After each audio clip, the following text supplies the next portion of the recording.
The cabin was never abandoned. I know that now because something inside it had been waiting long before I arrived. My name is Daniel Mercer. I was 32 years old when I rented a remote cabin deep inside Black Pine Forest for a weekend. I had recently lost my father, and I wanted silence more than sympathy. The owner told me the nearest town was almost 40 minutes away and warned me that the electricity sometimes failed during storms. That sounded perfect. The gravel road disappeared beneath thick pines whose branches blocked most of the evening light. By the time I reached the cabin, the forest smelled of damp earth, wet bark, and old leaves. A cold breeze carried the scent of rain, and somewhere high above, unseen birds gave short, nervous cries before falling strangely quiet. The cabin looked ordinary enough. Fresh paint covered the walls, and the porch had recently been repaired. Only the front door caught my attention. Deep scratches crossed the wood from top to bottom as though somebody had dragged something sharp across it many years ago. Inside, everything felt clean. There was firewood stacked beside the stone fireplace, canned food in the cupboard, and a handwritten welcome note. "Do not leave food outside after dark." I laughed, assuming it referred to bears. Shortly after sunset, I heard something walking around the cabin. Not running, walking. Each footstep pressed slowly into the wooden porch before continuing around the walls. The boards complained under the weight, then fell silent again. Whoever it was never knocked. I looked through every window. Nobody. The flashlight revealed only drifting mist between the trees. The footsteps continued. Eventually, they stopped beneath my bedroom window. That was when I heard breathing. It was slow, steady, and impossibly close, fogging the outside of the glass, although the night air should have scattered it. I pulled the curtain closed and convinced myself an animal had wandered onto the porch. Morning brought fresh mud around the cabin. There was only one set of footprints. Bare human feet. Each print ended at the wall beneath my bedroom window. None led away. I drove into town and showed photographs to the elderly woman working inside the general store. Her smile disappeared. "You stayed there?" she whispered. Before I could answer, another customer interrupted. "Leave before sunset." Nobody explained why. I returned only because every photograph, every wallet, and even my vehicle keys remained inside. The forest felt different that afternoon. There were no insects, no birds. Only the distant sound of branches bending, although there was almost no wind. Inside the cabin, my belongings had been moved. My suitcase sat beside the fireplace. My photographs lay neatly arranged across the dining table. Every picture containing my father had been turned upside down. Then I heard 3 slow knocks from beneath the floor. Not above, not outside, directly below my feet. The floorboards trembled gently. Another series of deliberate knocks answered from inside the bedroom wall. The cabin seemed to breathe around me. Timber beams released deep groans as though enormous weight pressed against them from every direction. Dust drifted from the ceiling while whispers floated through the walls. They were too faint to understand, yet every voice carried the same tired sadness. I grabbed my keys. They were ice cold. The front door refused to open. The handle turned freely, but something held the door shut from the other side without making a sound. Behind me, footsteps crossed the living room. They were slow, measured, heavy enough to make each board sink before rising again. I turned. Nobody. The footsteps continued anyway, stopping less than an arm's length away. The air became painfully cold. A handprint slowly appeared on the dusty table beside me. Then another. Invisible hands. The whispers grew louder until I recognized one voice. It belonged to my father. He softly said my name exactly as he had during the final days of his illness. Every instinct begged me to answer. Instead, I squeezed my eyes shut and threw my shoulder against the door with everything I had. The frame cracked. The door burst open. I ran without looking back. As I reached my vehicle, Every cabin window lit up at once with a warm golden glow. Dozens of silhouettes stood motionless behind the curtains. One of them raised a hand and waved exactly the way my father always did before I left home. The cabin was demolished 3 months later after collapsing during a storm. They never found a basement beneath it. Yet every autumn, I receive a handwritten note without a return address reminding me not to leave food outside after dark. Story 2. The basement door should have stayed locked. Every terrible thing that followed began the moment I convinced myself there had to be a logical explanation for what I was hearing beneath my own house. My name is Ethan Collins. I was 34 years old when my wife, Sarah, and I bought a century-old farmhouse outside a quiet farming town. We had our 6-year-old daughter, Lily, and the place seemed perfect. The foundation was solid, the fields were peaceful, and the previous owner claimed the strange noises came from old pipes settling at night. For the first week, I believed him. Every evening, after the house became still, I heard slow footsteps crossing the basement floor. They always lasted less than a minute. The sound was heavy enough to vibrate faintly through the wooden floorboards, followed by complete silence. Whenever I opened the basement door, the noise stopped before I reached the bottom step. Sarah smiled nervously. "It is probably the furnace." I wanted to believe her. One rainy afternoon, our neighbor, Mr. Graham, stopped by with fresh vegetables. While we talked on the porch, he glanced toward the basement window. "You keep that door locked after sunset," he said quietly. I laughed. "Because of raccoons?" His face remained completely serious. I did not say animals. That night, the air inside the house felt unusually cold. The smell of damp concrete drifted upstairs even though the basement windows were closed. While Lily slept, I heard something dragging slowly across the floor below us. It sounded heavy, as though a large piece of furniture was being pulled inch by inch across rough cement. The dragging stopped directly beneath Lily's bedroom. Then came 3 deliberate knocks against the underside of the floor. Sarah gripped my arm. "Did you hear that?" I nodded. Neither of us spoke again. The following morning, I searched the basement carefully. Dust covered every shelf except for a narrow path stretching from the far wall to the staircase. It looked as though something had crossed the room without leaving footprints. I called an electrician named Carlos to inspect the wiring. After less than 10 minutes downstairs, he climbed back up with pale skin. "There is another room behind that wall," he said, pointing toward the old stone foundation. "But every measurement says there should not be enough space." He refused to continue. That evening, Lily asked a question that froze my blood. "Daddy, who is the man that cries in the basement when you go to work?" Sarah and I stared at each other. "We have never gone downstairs together," Lily continued. "He just stands behind the wall and tells me not to let you open it." I checked every lock before sunset. Around midnight, a low humming drifted upward through the vents.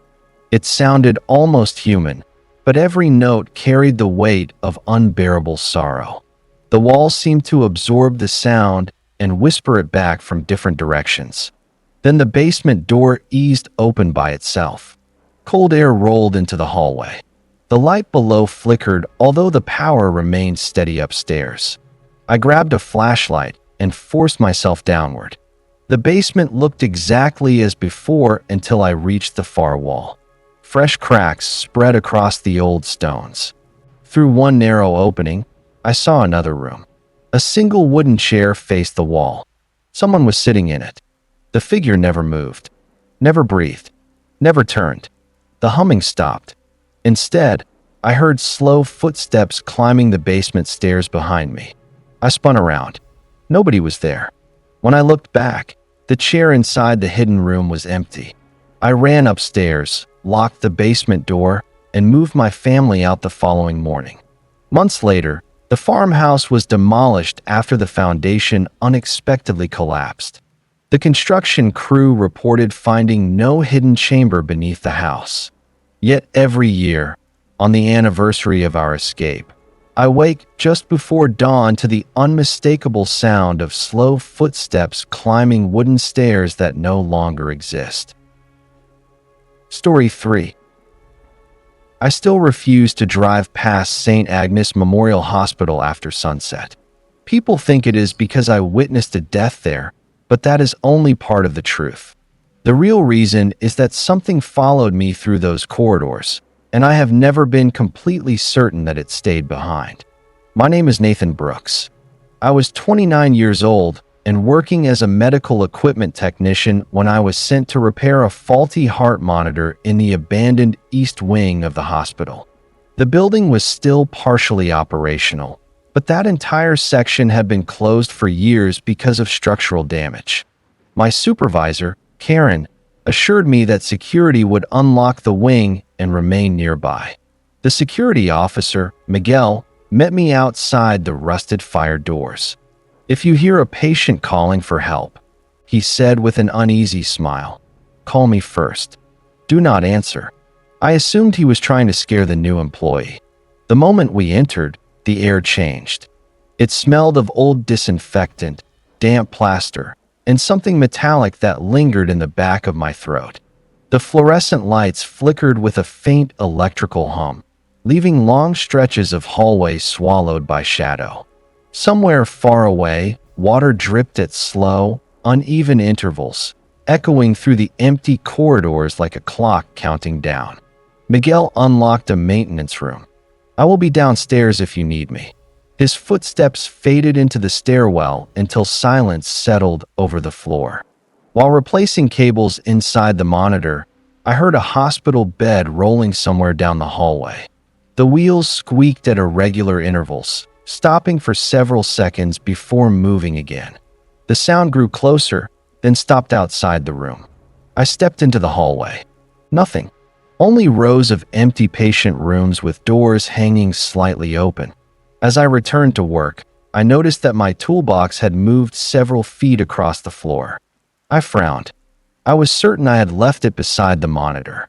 A faint whisper drifted through the corridor. I could not understand the words, but the voice sounded exhausted, as though someone had spent hours trying to speak through failing lungs. I called Miguel over the radio. Only static answered. Then a woman's voice quietly said, "Room 12." The transmission ended.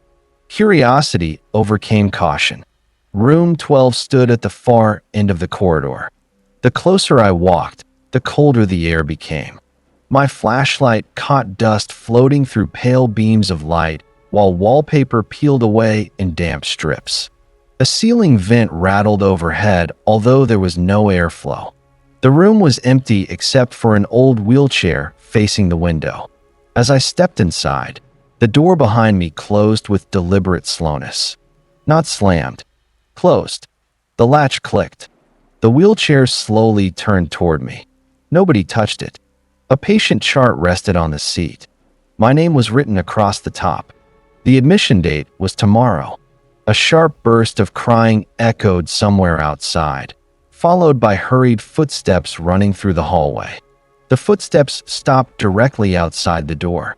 Someone breathed heavily on the opposite side, close enough that I could hear each trembling inhale. Then everything became silent. I forced the door open. The hallway was empty. Every patient room door that had been opened now stood closed. One by one, each door handle began turning gently, as though unseen hands were testing every room. I ran. The rolling sound of a hospital bed followed behind me, never rushing, always keeping the same distance. The squeaking wheels echoed through intersecting hallways even when I changed direction. Behind that came dozens of soft voices whispering my name with perfect patience. I reached the stairwell and found Miguel waiting below. He stared at my face. "You saw room 12. It was not a question. I resigned the following week. 3 months later, I learned that St. Agnes Memorial Hospital had never contained a room 12 in the East Wing. Even now, every year on the date printed on that patient chart, I wake to the distant sound of a hospital bed slowly rolling across the floor outside my bedroom door. Story 4. I should have walked away the first time the empty office called my name. Instead, I convinced myself exhaustion was playing tricks on me. 3 people disappeared before sunrise, and I was the only one left to explain what happened. My name is Ryan Foster. I was 31 years old and had recently started working the night security shift at an old insurance company headquarters on the edge of the city. The building had 12 floors, but only the ground level and the server room remained in use after business hours. My job was simple: complete patrols every hour, check every locked entrance, and report anything unusual. During my first week, the senior guard, Denise, handed me a ring of keys. "If you hear somebody working on floor 9, she said, "call me before you investigate." I laughed. I thought the building closed at 6. "It does." She did not smile.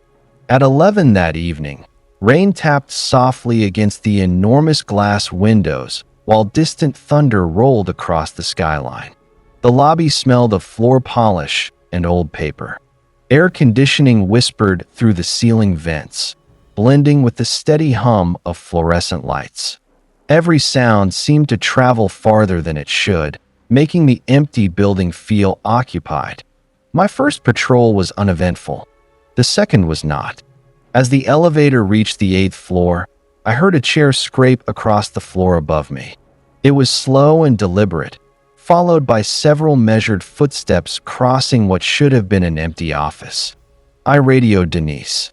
"Are maintenance workers here tonight?" Only static answered. The signal returned a moment later. "Stay off floor 9. Her voice sounded strained. Naturally, I ignored the advice. The 9th floor looked untouched. Cubicles stood beneath dim emergency lighting. Dust-coated abandoned keyboards and faded family photographs remained pinned beside forgotten calendars. A stale odor of damp carpet filled the air. Then I noticed fresh coffee. Steam drifted gently from a ceramic mug sitting on one desk. Somebody had been there moments earlier. A printer suddenly came to life behind me. Its rollers turned slowly before a single page slid into the output tray. The paper contained only one sentence: "You missed the evening meeting." At that exact moment, every office telephone on the floor began ringing. Not together, one after another. The sound traveled across the room as though an invisible person was calling each extension in sequence. I answered the nearest telephone. Nobody spoke. Instead, I heard quiet breathing, followed by the faint sound of fingers tapping on a keyboard somewhere very close. The line disconnected. I searched every office. Nobody. When I returned to the hallway, the elevators had vanished. The doors remained. The elevator cars did not. Only empty shafts stretched downward into darkness. My flashlight trembled in my hand. Somewhere behind the cubicles, dozens of computer keyboards began clicking with impossible speed. Monitors flickered awake one by one, filling the office with cold blue light.